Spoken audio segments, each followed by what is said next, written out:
এই জনসেবাটাকে সহজ করতে হবে, সেবা সহজীকরণ। সেকেন্ডে হলো এটা জনবান্ধব হতে হবে। 3 নাম্বার হলো এটা দুর্নীতিমুক্ত হতে হবে সেবাটা আইনের ভিতরে। এটা পরিষ্কার একদম গাইডলাইন, এটাই আমাদের ফোকাস এরিয়া।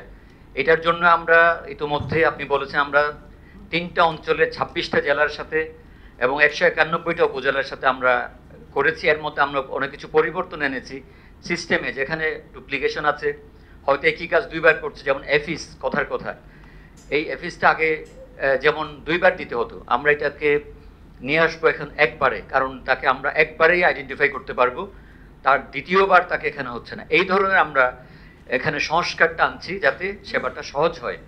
এবং এটা হলো আপনারা জানেন আমার এখানে সিস্টেম অ্যানালিস্ট সাহেব আছেন, ওনারা ওখান থেকে যে তথ্য আমরা আগে নিয়ে আসছি, এখনও যে আমরা রিয়েল টাইমে তাদেরকে চেক করতে পারবো সে XYZ কারো সেবার ক্ষেত্রে কোনো গাফিলতি আছে কিনা, সেটা আমরা সাথে সাথে চেক করে এখানেই আমরা এনি কেস, যে কোনো কেসে আমরা প্রত্যেকটা কেস আইডেন্টিফাই করতে পারবো। আমাদের সেই ক্যাপাসিটি আছে, আমাদের সেই টেকনিক্যাল হ্যান্ডস আছে, এবং আমাদের সেই কি বলে যে আপনার ইকুইপমেন্টস এবং সিস্টেম আছে, সিস্টেম কাজ করছে। তো সুতরাং ওই আপনি যেটা বললেন, মূল উদ্দেশ্যটা হলো আমাদের সেবার ক্ষেত্রে যে আপনার প্রবলেমগুলো হয়, যে আপত্তিগুলো আসে এবং যে অভিযোগগুলো আসে, সেগুলোকে আমরা টার্গেট করব এবং এগুলোকে আমরা অ্যাড্রেস করব যত দ্রুত সম্ভব। আপনাকে প্রথমে ধন্যবাদ।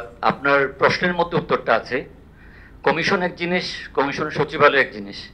কমিশন সচিবালয়ে আমি সরকারের এক মানে ফুল সেক্রেটারি হিসেবে এই সেক্রেটারিয়েট চালানোর মতো ক্যাপাসিটি আছে বলে আমি এখানে বসছি। সুতরাং সেক্রেটারিয়েট রিলেটেড আমাদের দায়িত্বের মধ্যে কোনো একটা ইস্যু পেন্ডিং থাকবে না, নাই, নাম্বার 1। নাম্বার 2 হলো আপনি অন্য যে প্রশ্নটা করলেন সেটি হলো এটা আমাদের আওতার বাইরে, সেটা নিয়ে সরকার কাজ করছে, একটা কমিশন ফর্ম করা হয়েছে, ওনারা কাজ শুরু করেছেন, এবং আমার মনে হয় সেটা ওই ফোরামটাই এটা যথাযথ ফোরাম। কিন্তু আমাদের আপনি দেখেন এটা কমিশন হলো একটা স্থায়ী কাঠামো রাষ্ট্রের, সুতরাং এই সচিবালয় একটা স্থায়ী কাঠামো। আমাদের নিয়ম কানুন, আইন, নির্বাচন কমিশন আইন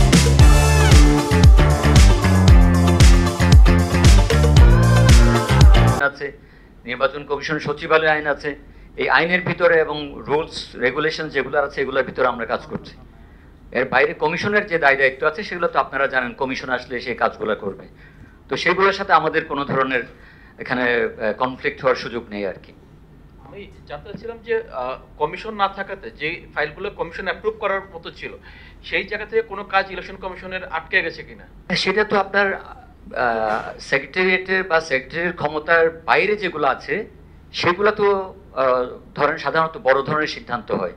তো ওই সিদ্ধান্তগুলো আমাদের ডে টু ডে কাজে কোনো সমস্যা হচ্ছে না, কিন্তু ওইটা কমিশন হয়ে আসলে আমাদের, আপনারা জানেন যে ওনাদের ফুল কমিশন সিদ্ধান্ত লাগে কিছু কিছু ব্যাপারে, আর কিছু ব্যাপারে আমাদের শুধুমাত্র চিফ ইলেকশন কমিশনারকে আমাদের প্রয়োজন হয়। তো সুতরাং এটা 3টা ভাগ আছে। একটা হলো আমার শুধু সেক্রেটারিয়েটের কাজগুলা, সেকেন্ডলি হলো সেক্রেটারিয়েটের সাথে চিফ ইলেকশন কমিশনার মহোদয়ের কিছু কাজ থাকে, আর একটা হলো ফুল কমিশনের সিদ্ধান্ত লাগে। সুতরাং ফুল কমিশন এবং প্রধান নির্বাচন কমিশনার মহোদয়ের সাথে যে কাজগুলো সেগুলো খুবই এগুলা পলিসি লেভেলের কাজ, এবং এগুলা বড় ধরনের যে সিদ্ধান্তের বিষয়গুলো থাকে সেগুলো আমাদের সেক্রেটারিয়েট যে কাজের মধ্যে সেগুলোর ওইভাবে এটা হয়তো আপনার পার্সেন্টেজে যদি আমরা বলি, আমাদের সেক্ষেত্রে আমাদের যে কার্যক্রম আমরা চালাচ্ছি এখানে বড় ধরনের কোনো অসুবিধা নেই।